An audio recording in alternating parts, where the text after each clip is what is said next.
Hi, hello, welcome. It is so good to have you here this weekend, friends. We are going to talk a little bit about who am I as a reader because it has definitely changed. So, to start this video, I do have a couple of questions written down. Some were questions that I found online, some were questions that came through in a DM box on Instagram. Question number one was actually really interesting, and it was why did I start recording videos talking about reading and sharing different books and things instead of just posting pictures on Instagram? I love Instagram. I have met so many incredible educators through there. I have started following so many cool bookstagrammers. Over the summer, I got sucked into the booktube world and I just fell in love with it. I think it's such a cool idea to be able to get online and share with different people books that I have, things that I'm reading, things that I loved. So I had watched a couple of people do it. I kind of dabbled in the idea for a little bit, and I just, with the encouragement of friends, decided to try it. And here we are. When I was in high school, I used to make movies. They weren't ever really good, but this is just kind of another fun way to get back into that editing groove. And I feel like I'm always trying to make the videos look like a little bit better, a little more professional. I'm not quite there. I'm working off of my laptop and a ring light because that's what I can afford at this point in time. I guess I'm just really passionate about reading and sharing books and stuff. It is a really fun place to visually show what you're interested in, what you're reading. And so I feel like it was a fun challenge for me to start doing that kind of thing.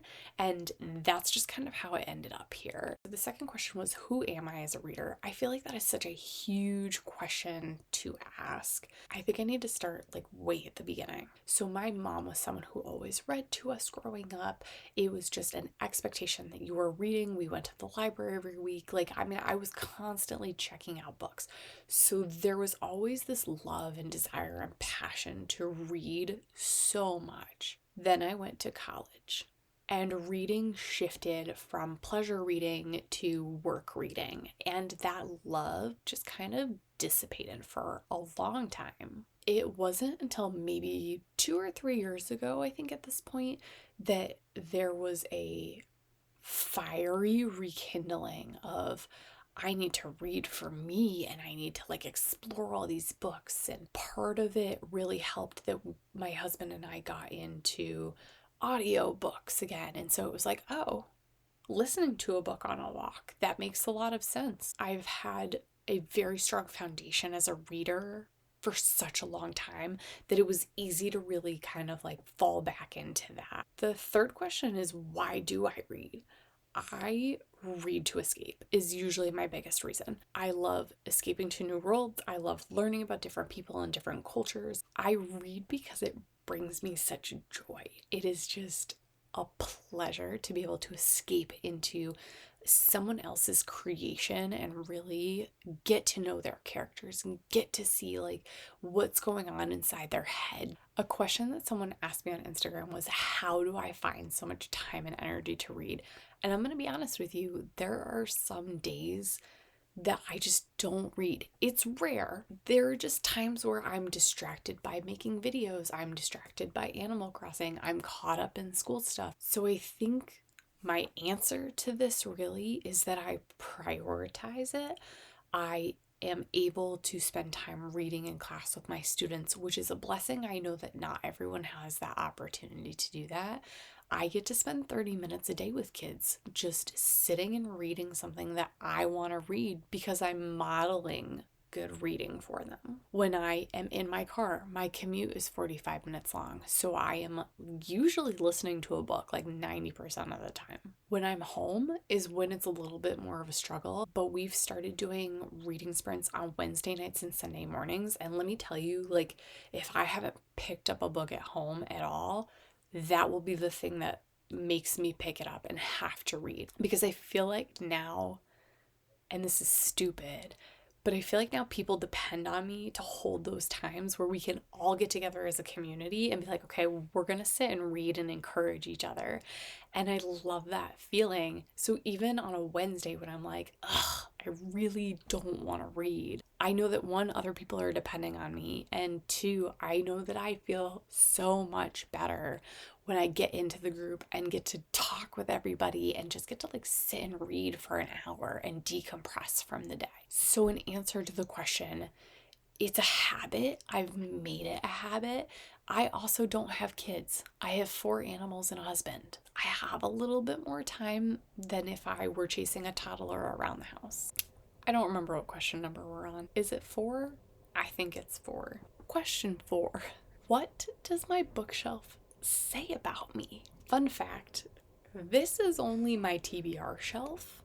I have one other bookshelf in my house, and it is located downstairs next to my reading chair, and it is full of books that I have finished and books that I love and cherish. For the most part, when I finish reading a book, it goes into my classroom on my shelves, which is why I have almost 600 books in my classroom. However, I am starting to get to the point where my love of reading, I'm finding things that like I'm so passionate about, and I truly, truly, truly love a book so much that if a kid were to lose it, I would be devastated. And so I have started buying duplicates of them and keeping one at home and bringing one for school. So that way, if it gets lost, it's like, okay, I still have my copy. It's good. Part 2 of this question, and I know that this is like kind of the fun thing to do right now, is to have everything in rainbow color style. I love it. It used to drive me nuts. I used to have everything alphabetically by author and genre. It's like that in my classroom library, which is why I love to be able to do the color one here. Plus, my brain like registers the color of a cover a little bit better than like, oh, what was their last name? Like, if I can see the color of the cover, I can find it faster. Question number 5 kind of ties in with the last question. Do I lend books? I certainly do. I will let anyone borrow a book. I mean, geez, most of the books that I finish reading end up in my classroom for my students to borrow. So yes, I absolutely lend out books all of the time. However, when there are books that I truly cherish, I will lend them, but it hurts my heart a little bit to watch them go. But I know that someone will enjoy them. I would eventually love to just have a whole wall full of books. But then that means I have to buy a lot of duplicate books to have in my classroom and at home. That's a lot of money. Question 6. Are we up to 6? I don't even know. Question 6. Do I leave books unfinished? Short answer, no. Long answer, rarely. I have a problem leaving books unfinished. Even if I absolutely hate the book, I will still finish it. And I don't know why I do this to myself, but it's like one of those things, like once I have started a book, I feel like I have to commit to it to the end, and maybe hopefully it will get better. Why I do that to myself, I don't know, but I think it's because my sign is a Taurus and I'm just incredibly stubborn. Question 7, I think we're up to. I've lost track. Do I have preferred genres? Yes. I don't really know how to answer this question. I can definitely tell you that I love pretty much anything YA. I have been reading a lot of YA contemporary, YA fantasy, YA mystery and thrillers. Adult books? Yeah, occasionally, depending on the genre. Some mysteries and thrillers, not usually realistic fiction. I don't know, I feel like I'm really, really picky about my adult books.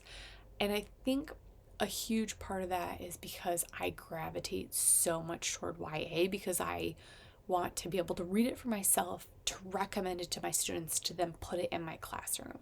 So like there's always been this pull of preferring YA over any adult book.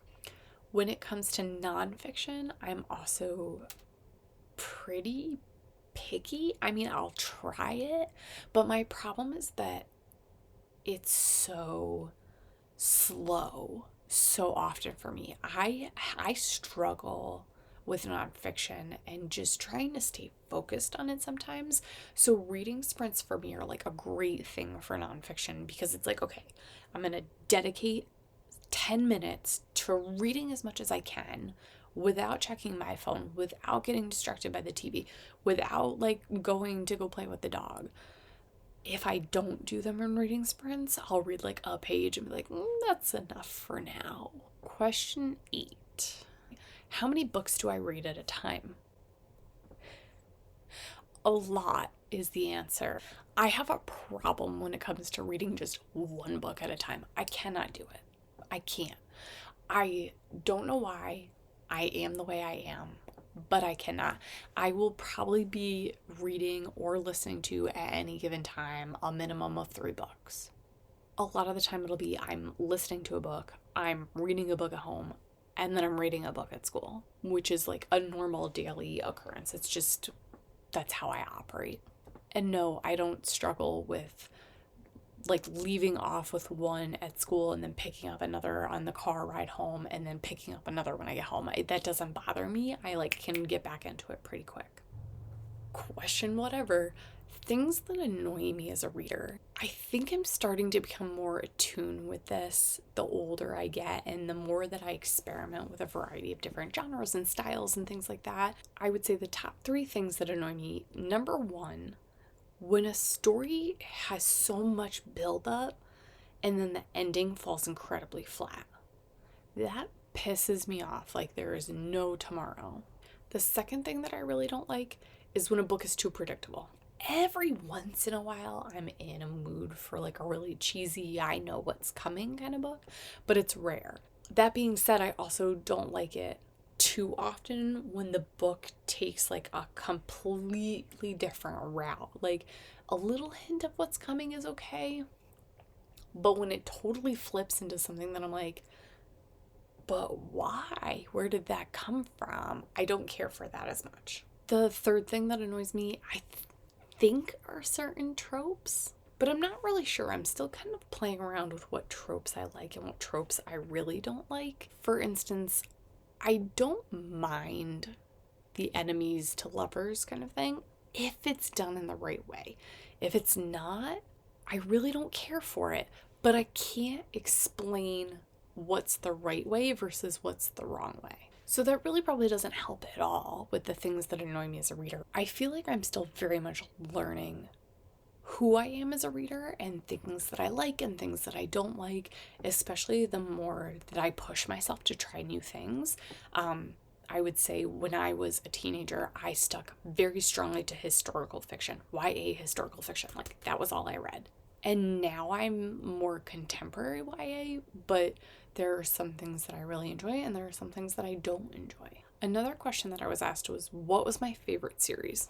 And I hate when people ask me my favorite series or favorite books. I feel like I talk about them all the time. I'm going to say the first series that I probably ever loved when I was a kid was like Magic Tree House and Nancy Drew and Boxcar Children. Those were ones that I would read a lot. And then Harry Potter came out. And let me tell you, if I could embody Hermione Granger, I would be her. I also really love and strongly recommend the Throne of Glass series by Sarah J. Maas, A Court of Thorn and Roses series by Sarah J. Maas, Shadow and Bone plus Six of Crows, even though it's a trilogy and then a duology by Leigh Bardugo.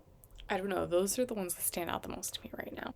The very last question, and I saved this for last for a reason. What is my most pushed book?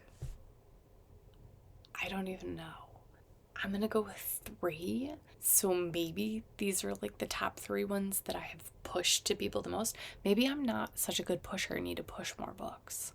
And I love so many books that I would gladly recommend to people, but I don't know that there are like certain books that I would push. I don't know. Well, let's see. Okay, so I'm gonna go with like my top 3. The first one that I would push is The Benefits of Being an Octopus by Anne Braden. This story embodies so many kids that I work with. It is about a 7th grade girl who lives in a rural community. Her mom is dating a guy who lives in a trailer park. Her mom has an after-school job. Her role is to come home and take care of her younger sibling. So she has to cook, she has to clean. She isn't able to always work on her homework and such. And it's just such a beautiful book. And I think I connect with it so much because I see so many of my kids in that book. I love the characters, I love the story. It's a great book. It's part of my social justice book unit. I think maybe that's my number one. The second book I've pushed a lot, and I think I've pushed it more with students, but it's Genesis Begins Again by Alicia D. Williams. This book tore my soul into pieces when I listened to it on Libro FM. When I was purchasing books for this new school year, I had to have a copy of that book. I need to get a copy for myself too, because it is heartbreaking and sentimental and just beautiful. It is so beautiful. It is about this girl who she is black. Her skin is so dark, and all she wants to do is be lighter and be beautiful. She has this gorgeous voice. She's a talented singer, but she struggles with that internal conflict of beauty and who she is and just trying to grow into herself. And it is a gorgeous story, and I loved every second of it. Okay, and then the third book that I have probably pushed the most is Clap When You Land by Elizabeth Acevedo. It is just another stunning book. The characters are so well developed, and how everything comes together in one big piece at the end. I can't say enough about it. The cover is gorgeous, the characters are gorgeous, the plot is just she knows how to get under your skin, in mostly a good way though. It is a gorgeous read. Okay, so that, I think, is me as a reader, at least a little bit. Some things that I'm interested in, kind of where I have come from. I would be interested to see if my own perception of myself as a reader continues to change, because I feel like it continues to change and develop every year anyway. I'm curious to see in like another year or so, do some of the things that I have said here, do they still hold true? Anyway, I hope that you enjoyed this video and learned a little bit about who I am as a reader. In the comments, why don't you leave an open book emoji and tell me what it is that you're reading right now? Or you could tell me your favorite childhood book. That's all for this week. Make sure, if you haven't yet, please subscribe to my YouTube channel that I started and created, and I don't know where I'm going to go with it, but here we are, and I will see you back here next week.